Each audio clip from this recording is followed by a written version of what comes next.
गगनपुर गांव की सुबह हमेशा की तरह सुनहरी किरणों के साथ शुरू हुई। सूरज निकलते ही पूरा गांव जाग उठा।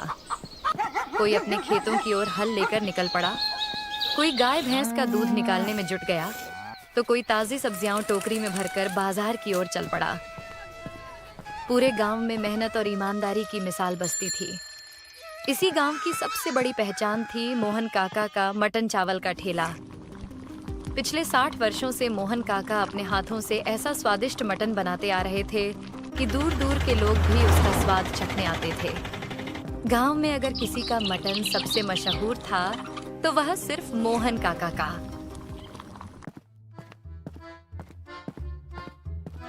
अरे काका, आज एक फुल प्लेट मटन चावल देना। सुबह से काम करते करते जान निकल गई, बड़ी जोर की भूख लगी है। अरे बिरजू, तू तो आराम से सब्जी बेचता है, फिर भी इतनी भूख कैसी लग गई तुझे? आराम? अरे भाई, सुबह अंधेरा रहते उठो, खेत से सब्जियां तोड़ो, उन्हें धोकर टोकरियों में भरो, फिर पूरे बाजार में चिल्ला चिल्ला कर बेचो। इतना आसान लगता है क्या? तीनों की बहस सुनकर मोहन काका मुस्कुरा दिए। अरे बस भी करो तुम लोग, पहले पेट भरो, फिर जितनी बहस करनी हो करना। और सुनो, आज मैंने तुम सबके लिए स्पेशल मटन कलेजी फ्राई भी बनाई है। क्या? सच में? काका जल्दी प्लेट लगाइए, कलेजी फ्राई तो मेरी सबसे पसंदीदा है। कुछ ही देर में गर्मा गर्म मटन चावल और मसालेदार कलेजी फ्राई सबके सामने परोस दी गई। खुशबू इतनी लाजवाब थी कि हर किसी के मुंह में पानी आ गया। वाह काका, आज तो मजा ही आ गया। ऐसा स्वाद तो पूरे जिले में कहीं नहीं मिलेगा। लोग बड़े चाव से खाना खाने लगे। उसी समय एक सजे धजे पति पत्नी वहां आकर रुके। उनके कपड़े और बोलने का अंदाज साफ बता रहा था कि वे शहर से आए हैं। आप ही मोहन काका है जिनके मटन चावल की पूरे इलाके में चर्चा होती है। हाँ बेटा, मैं ही हूँ, लेकिन तुम्हें पहले कभी गांव में नहीं देखा। नए आए हो क्या? जी हाँ, हम शहर से आए हैं और अब यहीं गगनपुर में रहने वाले हैं। अरे वाह, ये तो बहुत अच्छी बात है। आओ बैठो, आज तुम्हें अपने हाथों का मटन चावल खिलाता हूँ। इतने में उसकी पत्नी धीरे से बोली, सुनिए जी, अभी हम मटन खाएंगे?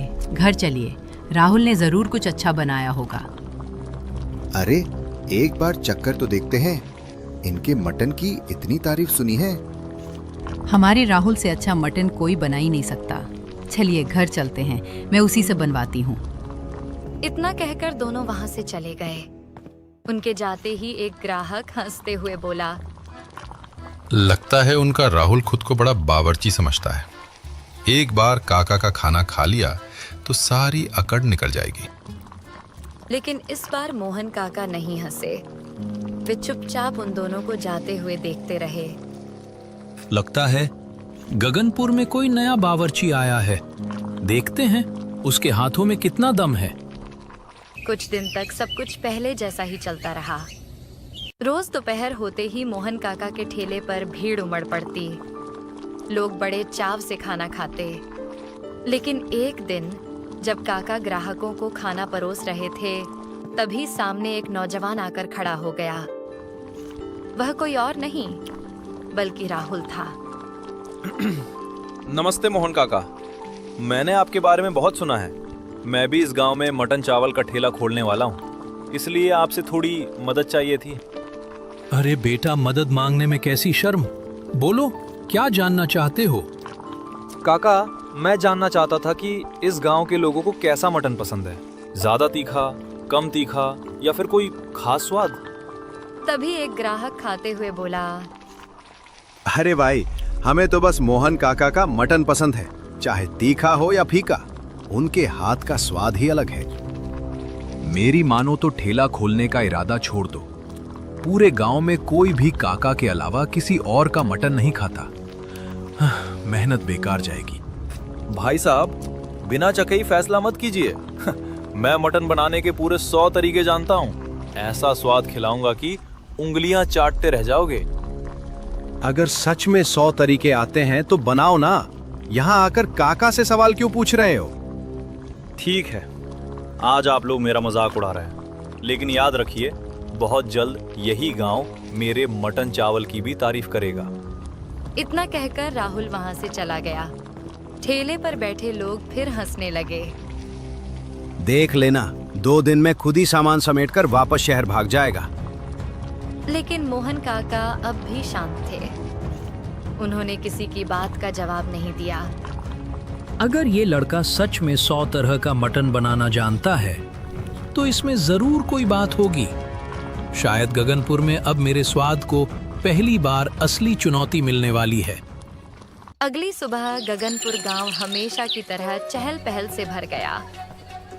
किसान खेतों की ओर जा रहे थे, दुकानदार अपनी दुकानें खोल रहे थे और हर कोई अपने अपने काम में लगा था। तभी रास्ते से गुजर रहे 2 किसान अचानक रुक गए। अरे, ये नया ठेला किसने लगाया? चल पास जाकर देखते हैं। दोनों ठेले के पास पहुंचे तो देखा कि वह राहुल का नया मटन चावल का ठेला था। ठेला बिल्कुल नया, चमचमाता हुआ। राहुल बड़े ध्यान से मसालों की खुशबू में मटन पका रहा था। अरे ओ शहरी बाबू, मेरी मानो तो अभी भी वक्त है। ये ठेला बंद कर दो। यहाँ तुम्हारे ठेले पर कोई आने वाला नहीं है।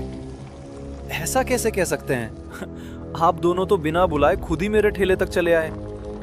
हम खाने नहीं आए हैं, बस इतना बताने आए हैं कि इस गांव में सिर्फ मोहन काका का मटन चलता है। तुम्हारा ठेला नहीं चलेगा।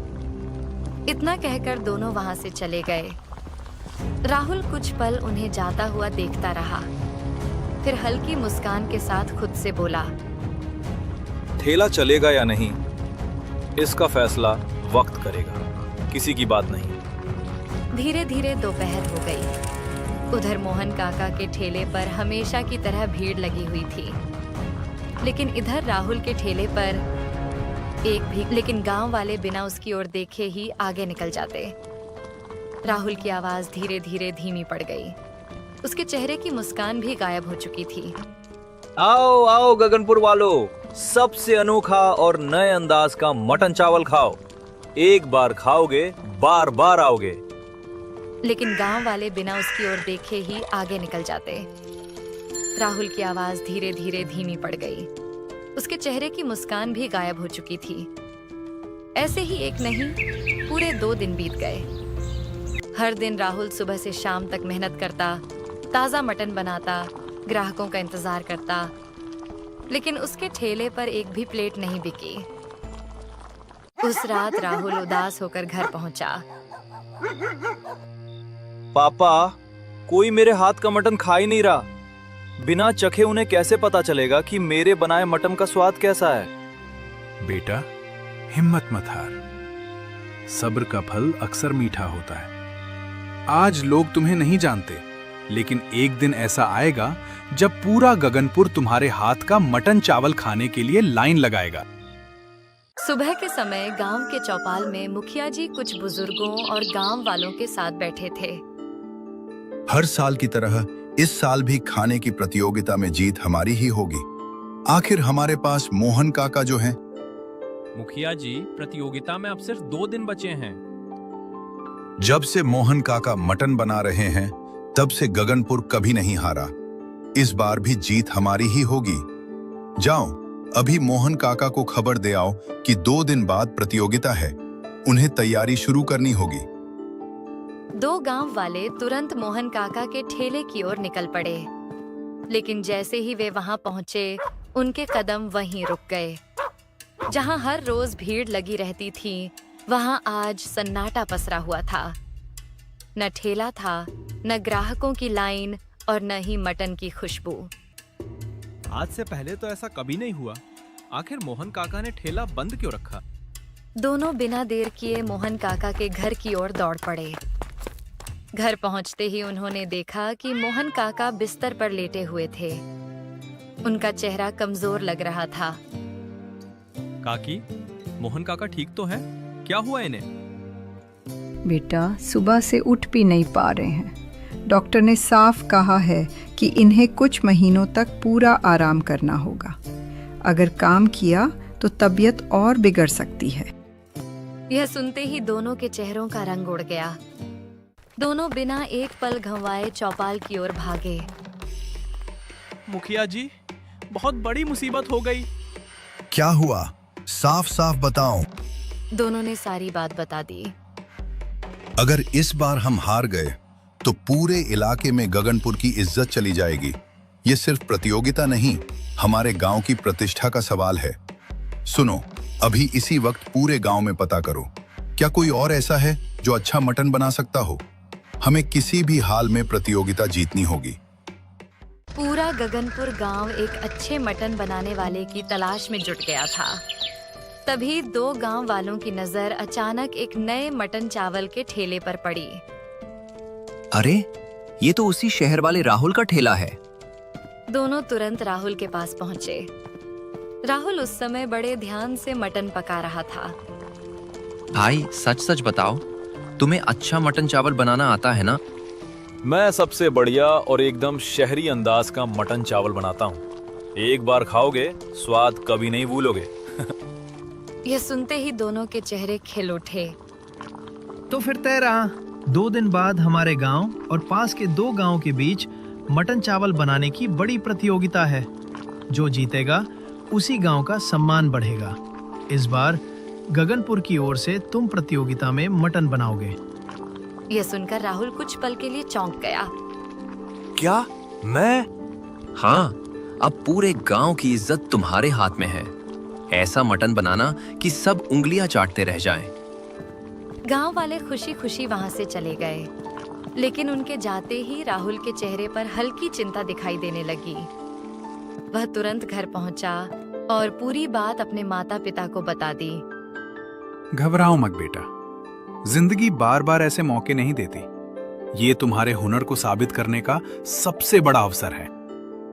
मुझे अपने बेटे पर पूरा भरोसा है। तुमसे अच्छा मटन चावल कोई नहीं बना सकता। इस बार जीत तुम्हारी ही होगी।